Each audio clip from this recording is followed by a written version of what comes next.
Hello दोस्तों, acute pulmonary embolism यानी हृदय से जो लंग्स में कनेक्ट करने वाली पल्मोनरी आर्टरीज होती है उसमें किसी भी लेवल पर अगर क्लॉट या खून का थक्का जम जाए तो उसे एम्बोलिज्म बोलते हैं। ज़्यादातर ये एम्बोलिज्म में कोई क्लॉट राइट वेंट्रिकल से निकल के पल्मोनरी आर्टरी की तरफ जाके वहाँ पे नलियों से चिपक जाता है। आज हम बात करेंगे इसके मैनेजमेंट प्रोटोकॉल के बारे में कि यदि कोई व्यक्ति पल्मोनरी एम्बोलिज्म लेके आता है तो क्या क्या चीज़ें की जाती है, क्या क्या बातों का ध्यान रखा जाता है और क्या क्या चीज़ों से पेशेंट का सर्वाइवल या मृत्यु का चांस डिपेंड करता है। ये सारी चीज़ों पर हम बात करेंगे। टॉपिक पर जाने से पहले जो लोग हमारे चैनल पर नए हैं उन्हें रिक्वेस्ट करूँगा कि चैनल को सब्सक्राइब करें, वीडियोस को लाइक करें, शेयर करें, फॉलो करें, कमेंट करें, पूरा देखें।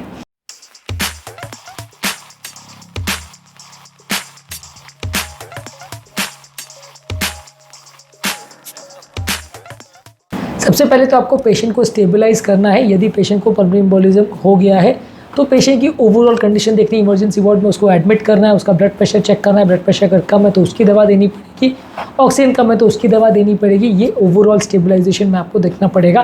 पेशेंट का वाइटल साइन देखिए, ऑक्सीजन सैचुरेशन देखिए, उसके सिम्टम साइंस को असेस करिए, एम्बोलिज्म है या नहीं ये कंफर्म करिए। आप पेशेंट का एक्सरे कर सकते हैं, ईसीजी कर सकते हैं, पेशेंट का इकोकार्डियोग्राफी कर सकते हैं और डी डाइमर कर सकते हैं। इसमें अगर बात डाउटफुल लगती है पल्मोनरी एम्बोलिज्म है तो सीटी स्कैन सबसे बेस्ट टेक्निक है जिससे खबर पड़ जाएगी कि एम्बोलिज्म है या नहीं। वो single most important diagnostic tool है जिससे पता चल जाएगा कि एम्बोलिज्म है या नहीं। इसके अलावा वेंटिलेशन परफ्यूजन स्कैन कर सकते हैं यदि सीटी एंजियो कोई कारण से नहीं कर पा रहे तो, पर वेंटिलेशन परफ्यूजन स्कैन बहुत कम जगह पे अवेलेबल है, आजकल बहुत कम इसको यूज़ किया जाता है। जब एक बार आपको कंफर्म हो गया कि पल्मोनरी एम्बोलिज्म है तो सबसे पहले आप पेशेंट को ऑक्सीजन थेरेपी देते हैं। पेशेंट को अगर पल्मोनरी एम्बोलिज्म है तो काफ़ी चांसेस है कि लंग्स में ऑक्सीजनेशन कम होगा और ऐसे केस में हार्ट पर एक्स्ट्रा बर्डन हो जाता है, क्योंकि जितना थोड़ा बहुत भी लंग्स का हिस्सा काम कर रहा है उससे हार्ट को काम चलाना पड़ता है, तो हार्ट को ओवर वर्क करना पड़ता है, ज़्यादा हृदय गति बढ़ जाती है। तो ऐसे केस में आपको ऑक्सीजन थेरेपी आप देते हैं तो उस सीमित लंग्स के हिस्से जो काम कर रहा है उसमें से पेशेंट को ऑक्सीजन ज़्यादा मिल सके, वहाँ पर ऑक्सीजन का फ्लो रेट बढ़ सके, ऑक्सीजन का कॉन्सेंट्रेशन बढ़ सके, और अगर ख़राब हवा है और कार्बन डाइऑक्साइड है वो जल्दी से फिल्टर आउट हो जाए तो उसके लिए आप उसको हाई फ्लो ऑक्सीजन थेरेपी देते हैं जिससे पेशेंट का ऑक्सीजन मेंटेन रहता है और हार्ट को या लंग्स को उतना ज़्यादा मेहनत नहीं करनी पड़ती है। ये ऑक्सीजन थेरेपी को आप नेजल कैनुला द्वारा दे सकते हो, फेस मास्क द्वारा दे सकते हो, या नॉन इन्वेजिव बाईपैप वेंटिलेशन जो होता है उससे दे सकते हो। अगर बहुत ज़्यादा कंडीशन ख़राब है तो वेंटिलेटर की ज़रूरत भी पड़ सकती है, डिपेंड करता है कि कितनी ज़्यादा ख़राब है। यदि कंडीशन बहुत ज़्यादा ख़राब है और सैचुरेशन बहुत कम है तो वेंटिलेटर की ज़रूरत भी पड़ सकती है। कंडीशन अगर बिल्कुल माइल्डली ख़राब है, थोड़ा सा ही क्लॉट बर्डन है, ज़्यादा दिक्कत नहीं है तो सिंपल नेजल कैनुला से भी ऑक्सीजन देंगे तो चलेगा। जितना ज़्यादा ऑक्सीजन की रिक्वायरमेंट है उसके हिसाब से आप डिसाइड करते हो कि कौन सा थेरेपी से आपको ऑक्सीजन देना है। नेक्स्ट इंपॉर्टेंट चीज़ है खून पतला करने की दवाई देना। इसमें पेशेंट को या तो आप हिपैरिन देते हैं या अपिक्साबैन या वॉरफरिन या डेबिगैट्रेन या रिवरॉक्साबैन, इनमें से कोई एक खून पतला करने वाला एजेंट देते हैं। ये बेसिकली खून को पतला करता है और नए क्लॉट को बनने से रोकता है। ज़्यादातर अगर किसी व्यक्ति को छोटा एम्बोलिज्म है और पल्मोनरी एम्बोलिज्म का साइज़ ज़्यादा नहीं है, बहुत ज़्यादा लंग इन्वॉल्वमेंट नहीं हुआ है, हार्ट फेलियर अगर नहीं हुआ है तो वैसे केस में आप एंटीकोएगुलेशन से काम चलाते हैं, वहाँ पे आप थ्रोम्बोलिटिक थेरेपी नहीं देते। पर थ्रोम्बोलिटिक थेरेपी आप वहाँ पे देते हो जहाँ बहुत बड़े साइज़ का एम्बोलिज्म है या हार्ट से लंग्स में जो नहीं जाती उसका काफ़ी बड़ा हिस्सा अगर क्लॉट हो गया है जिसकी वजह से राइट हार्ट फेलियर अगर हो गया है। अगर ऐसे पेशेंट को अगर आप हॉस्पिटल में लेके जाते हैं तो वहाँ खून पतला करने का जो हार्ट अटैक में इंजेक्शन दिया जाता है थ्रोम्बोलिटिक थेरेपी, वही पेशेंट को दिया जाता है। थ्रोम्बोलिटिक थेरेपी हार्ट अटैक में भी दो तरीके का होता है, एक फर्स्ट जनरेशन वाला जिसमें स्टेप्टोकाइनेज यूरोकाइनेज को यूज़ करते हैं और एक थर्ड जनरेशन वाला जिसमें रेटिप्लेज, टेनेक्टिप्लेज, ऑल्टीप्लेज यूज़ करते हैं। ज़्यादातर रिकमेंडेड ऑल्टीप्लेज है, पर मैं ज़्यादातर अपने पेशेंट में क्योंकि ऑल्टीप्लेज और रेटिप्लेज ज़्यादा कॉस्टली आते हैं, टेनेक्टिप्लेज कॉस्टली आता है, इसलिए ज़्यादातर मैं स्टेप्टोकाइनेज प्रेफर करता हूँ। आप इनमें से कोई भी दे सकते हैं, कोई भी क्लियर कट स्टडीज़ नहीं है जो शो करती है कि ये ज़्यादा बेटर है वो ज़्यादा ख़राब है। ज़्यादातर थ्रोम्बोलिटिक थेरेपी आप पेशेंट को कंटिन्यूस इन्फ्यूजन में चालू कर देते हैं और धीरे धीरे करके वो क्लॉट को डिसॉल्व करता है। जैसे जैसे क्लॉट घुलता जाता है आप पेशेंट की मॉनिटरिंग करते रहते हैं। मॉनिटरिंग करने के लिए आप कई पैरामीटर्स को देखते हैं।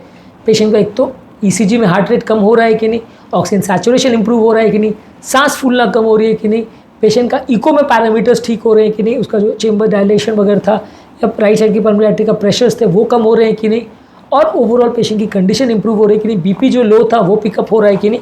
ये सारी चीज़ें आप देखते रहते हो ताकि पेशेंट का इंप्रूवमेंट हो रहा है कि नहीं आप असेस कर सको। यदि नहीं इंप्रूवमेंट हो रहा है तो आपको और अग्रेसिव जाना पड़ेगा। साथ में अगर ब्लड प्रेशर पेशेंट का कम है तो आप हीमोडायनेमिक सपोर्ट देते हो, यानी बीपी बढ़ाने वाली दवाई देते हो जो पेशेंट का ब्लड प्रेशर को मेंटेन करती है। कोई अगर रिदम रिलेटेड प्रॉब्लम है तो आप फिर उसका मैनेजमेंट करते हैं। यदि पेशेंट को अगर आप ये थ्रोम्बोलिटिक थेरेपी दे रहे हैं और इससे रिस्पॉन्स नहीं आ रहा है तो नेक्स्ट है कैथेटर डायरेक्टेड थ्रोम्बोलिटिक थेरेपी, जिसमें आप एक कैथेटर पल्मोनरी आर्टरी में ले जाते हैं। वहाँ कई बार हम बलून से क्लॉट को क्रश भी कर देते हैं थोड़ा बहुत, ताकि थोड़ी जगह बन जाए, और कैथेटर को वहीं पे छोड़ के इंजेक्शन द्वारा वही थेरेपी हम डायरेक्टली वहीं पे देते हैं, जिससे ये कि दूसरे चैनल्स में ब्लड का और इंजेक्शन के डाइवर्ट होने का चांस कम हो जाता है।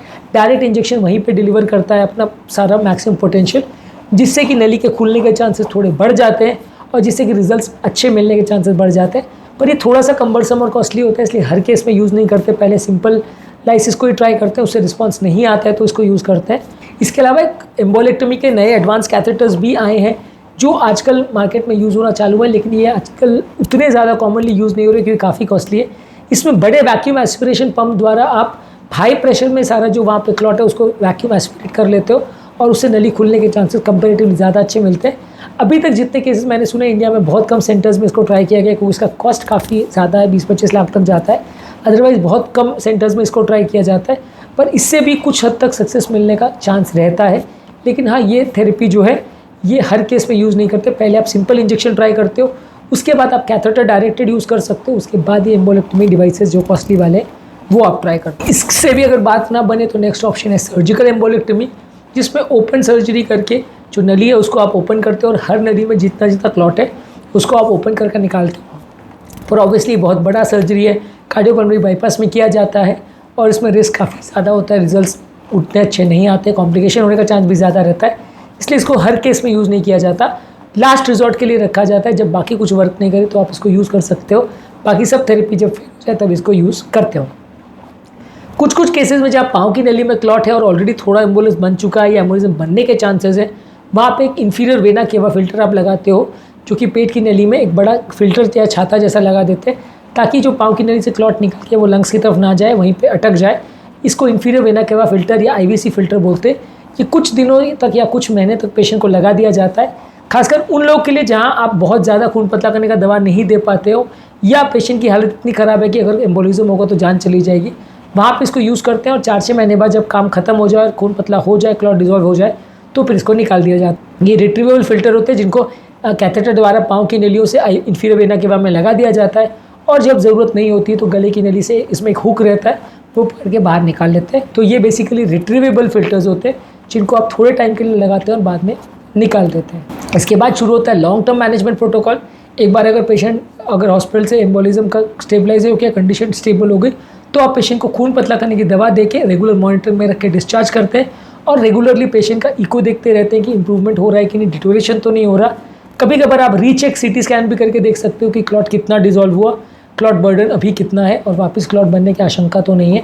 ये आप रीचेक करने के लिए CT स्कैन भी करके देख सकते हो, और आगे के लिए पेशेंट को आप प्रोटेक्शन या क्या क्या चीज़ों का ध्यान रखना है उस पर गाइडेंस देते हैं ताकि दोबारा एम्बोलिज्म नहीं बने। अगर किसी स्पेसिफिक कारण की वजह से एम्बोलिज्म बना है तो उस कारण को अवॉइड करते हैं। अगर कोई कारण नहीं है तो खून पतला करने की दवा थोड़े लंबे समय तक, may be at least 6 months to 1 year तक दिया जाता है ताकि दोबारा एम्बोलिज्म ना हो, और रेगुलर मॉनिटरिंग की जाती है। तो आज के टॉपिक में हमने बात करी अक्यूट पल्मोनरी एम्बोलिज्म के मैनेजमेंट के बारे में। यदि किसी व्यक्ति को अक्यूट पल्मोनरी एम्बोलिज्म होगा तो क्या क्या चीज़ें आप हॉस्पिटल में कर सकते हैं उसकी थेरेपी के लिए, और क्या क्या पर्टिकुलर चीज़ों से फ़ायदा होता है, क्या नुकसान होता है, कौन सी थेरेपी कब दी जाती है, ये सब चीज़ों पर हमने बात करी। यदि पल्मोनरी एम्बोलिज्म संबंधित उसके कारणों पर, ये बीमारी के बारे में या उसके टिप्स पर आप वीडियोस देखना चाहते हैं तो उस पर ऑलरेडी हमारे चैनल पर काफ़ी वीडियोस आप ये चेकआउट कर सकते हैं। उम्मीद करूँगा कि आज के टॉपिक में कुछ नया जानने को मिला होगा। जो लोग हमारे चैनल पर नए हैं उन्हें रिक्वेस्ट करूँगा कि चैनल को सब्सक्राइब करें, वीडियोज़ को लाइक करें, शेयर करें, फॉलो करें, कमेंट करें, पूरा देखें।